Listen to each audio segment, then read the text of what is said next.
Hello hi friends, అందరికీ నమస్తే. Welcome to my channel అండి. ఈరోజు అయితే ఒక ముచ్చట పట్టుకొచ్చిన. అదేంటంటే అది అందరికీ వర్తిస్తుంది, కాకపోతే అందరు ఎవరు అమల్లో చేయరు. మనకెందుకులే అని నిర్లక్ష్యం చేస్తారు.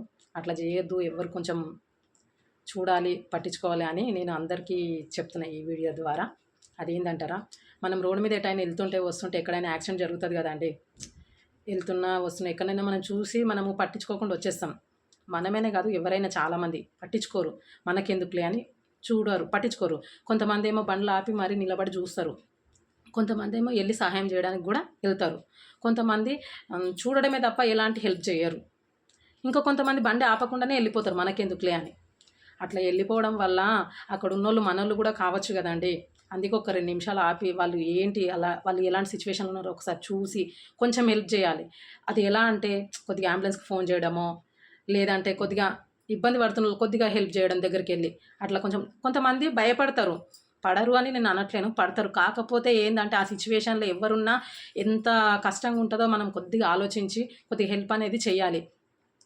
అంబులెన్స్కి ఫోన్ చేసి కొద్దిగా వాళ్ళకి హెల్ప్ చేసినాం అనుకో, వాళ్ళు ఒకవేళ మన ద్వారా బతికిరనుకో, మనం ఎంత వాళ్ళు ఎంత గ్రేట్గా ఫీల్ అవుతారు. అరే పలానా వాళ్ళు మనకు బండి ఆపి మనకి హెల్ప్ చేసినందుకు మనం ఈరోజు బతుకున్నామని మనల్ని వాళ్ళు గుర్తుపెట్టుకుంటారు.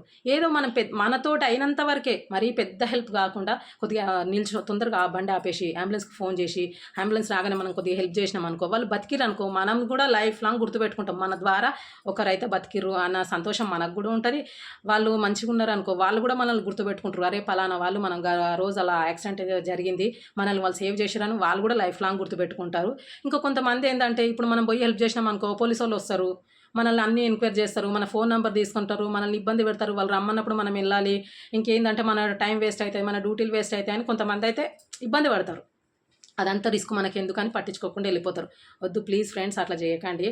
కొంచెం కొద్దిగా హెల్ప్ చేసిరనుకో, ఎందుకంటే ఆ సిచ్యువేషన్లో ఎవరున్నా కానీ మనం కొద్దిగా హెల్ప్ చేయాలి.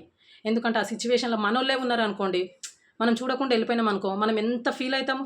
అరే ఆ రూట్ నుంచి నేనే వచ్చినా, నేను చూసినా కానీ వాళ్ళు మనోళ్ళని నాకు తెలియదు కదా, నేను ఆగకుండా వచ్చేసిన, నేను ఆగితే మాత్రం ఇట్లా జరగకపోయేది, నేను ఉంటే కంపల్సరీగా కాపాడేవాడిని అని ఎవరైనా ఆ మాట అయితే అంటారు. అట్లా కాకుండా వేరోళ్ళు మనోళ్ళు అని చూడకుండా కొద్దిగా హెల్ప్ చేయండి.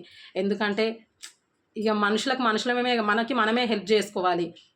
ఇప్పుడు ఇంకొక చిన్న విషయం చెప్పాలనుకుంటున్నా. అదేంటంటే ఇప్పుడు మనం పోలీస్ స్టేషన్లో ఫోన్ నెంబర్ తీసుకొని మన డీటెయిల్స్ అని తీసుకొని మనల్ని రమ్మంటారు. అట్లాంటి ఇబ్బంది అయితే ఇప్పుడు లేదంట.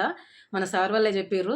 ఇప్పుడు మామూలుగా మనం తీసుకెళ్ళి వాళ్ళని హాస్పిటల్లో అడ్మిట్ చేసి కూడా మనం డీటెయిల్స్ ఇవ్వకుండా కూడా వెళ్ళిపోవచ్చు అండి. ఆ సదుపాయం అయితే ఇప్పుడు అంటున్నారు సార్ వాళ్ళు, నేను విన్నాను. అందుకే మీకు ఈ వీడియో చేస్తున్నాను. కొద్దిగా హెల్ప్ చేయండి ప్లీజ్. ఎందుకంటే కొంచెం చూసి కూడా మనము నిర్లక్ష్యంగా ఉన్నామనుకో, మనకు కూడా మనం అక్కడ హెల్ప్ చేయలేము. కానీ ఇంటికి వచ్చినాక కూడా మనం చాలా బాధపడతాము. అరే చెయ్యాలనిపించింది కానీ ఏందో మళ్ళీ అదంతా తలకాయ నొప్పి, మనకి ఎందుకులే అని నేను హెల్ప్ చేయలేను అని ఇంటికి వచ్చి ఇంట్లో వాళ్ళతో చెప్తుంటారు. ఏం టెన్షన్ పడకండి ఫ్రెండ్స్, కొద్దిగా హెల్ప్ చేయండి. ఇప్పుడు మీరు అక్కడ అడ్మిట్ చేసి మీది ఏం డీటెయిల్స్ ఇవ్వకపోయినా పర్వాలేదంట. అందుకే కొంచెం ధైర్యం చేయండి. ఎక్కడైనా ఏమన్నా ఎమర్జెన్సీగా ఏదైనా జరిగితే కొద్దిగా హెల్ప్ చేయండి. ఓకేనా ఫ్రెండ్స్, థ్యాంక్ యూ ఆల్. ఈ వీడియో మీ అందరికీ నచ్చితే ఒక లైక్ చేయండి, సబ్స్క్రైబ్ చేయండి.